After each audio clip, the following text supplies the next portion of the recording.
Yo, what up, street talk, street god, street vlogs, or come in the house, right? Some random thoughts. So, the cult of Jesus or the philosophy of Jesus. So, one of the most interesting things that I personally learned and gleaned while living abroad in Vietnam, Saigon, off the grid in 2017, had a lot of time to just philosophize, think, read a lot, think a lot, etc.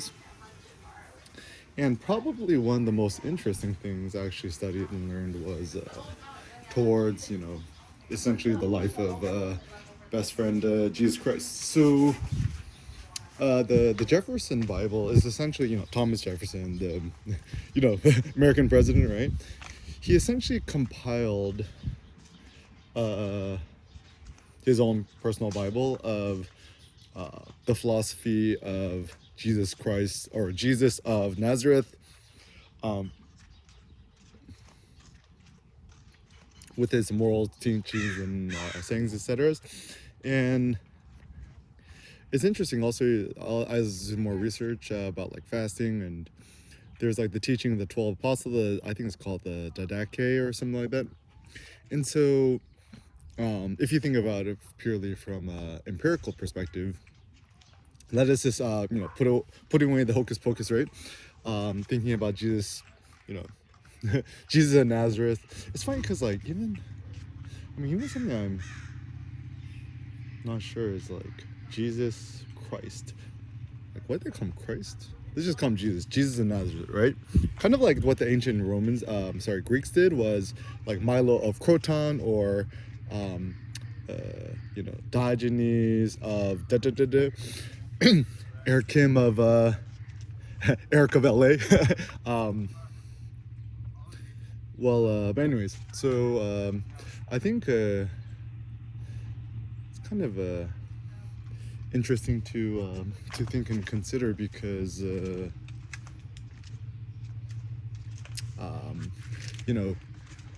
also essentially what the Jefferson Bible is our best friend Jesus Christ.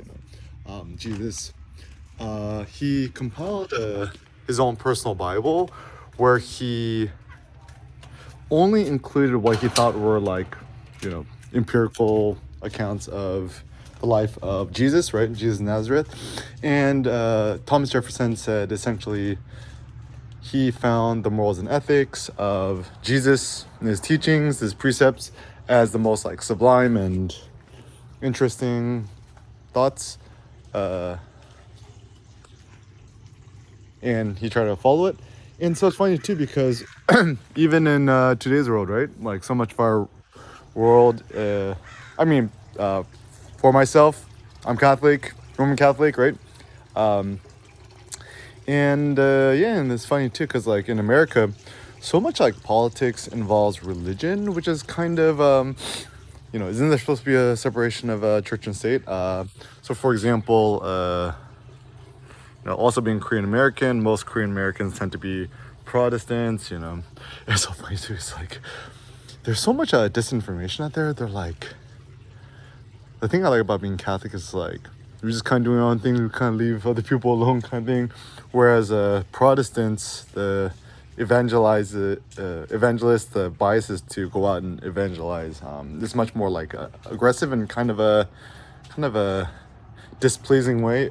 I still remember when I was at UCLA, going down Bruin Walk as an undergrad. Just walking out, it's like free hot dogs, or 99-cent hot dogs, and free something, right? I'm like, ooh, sweet, free hot dogs, right? And then it's like, it's one of these like Protestant Christian fellowships on campus. So it's essentially, it's like you get your free hot dog in order to get evangelized to. I'm like, okay, cool, dude. And I still remember having this, discussion. It's like when a Protestant talk to somebody who's Catholic, who actually knows they're talking, they get confused. They're like, oh yeah, it's like, oh, are you Christian? I'm like, yeah, I'm a Christian. They're like, oh cool, where you go to church? Like, oh, go to this one church, Catholic church here. And they're like, oh, you're Catholic? And I'm like, yeah. They're like, but you're not Christian. And I'm like,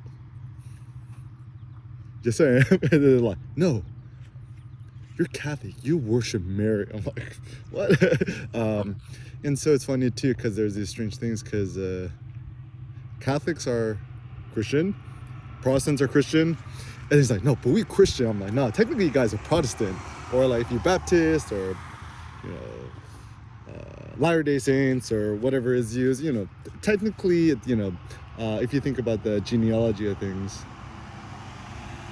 And actually the cool thing too, I mean, this also thing, like a lot of people who are atheists or like anti-religion, you know, everyone kind of doesn't get. They're like, yeah, Jesus didn't exist. I'm like, actually, I think it's more or less proven that Jesus was a historical figure, and a lot of these, you know, sayings and teachings, I think were actually more or less probably historical fact. I think what happened afterwards was, you know, followers probably, you know, St. Paul, kind of just like fudging the facts and kind of adding more wizardry or hocus pocus things behind it. But if you think it purely from an empirical perspective, let's see, think about Jesus, real dude, right? Does his teaching, gets crucified, right? And so what happens, I think, is, you know, Paul, apostles, disciples are like, wait, what happened to him? So they try to, like, it's so like mind-boggling to them. They try to create reasons why this is so strange. Also, if you want to learn more about Christianity or Christian, just read The Antichrist by Nietzsche.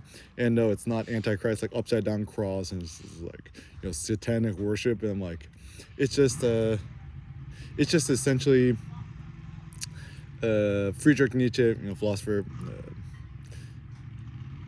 I think his father was also a pastor too. Not 100% sure, but anyways, essentially it's just a critique on more or less St. Paul, who essentially, he says, bastardized the teachings of Jesus.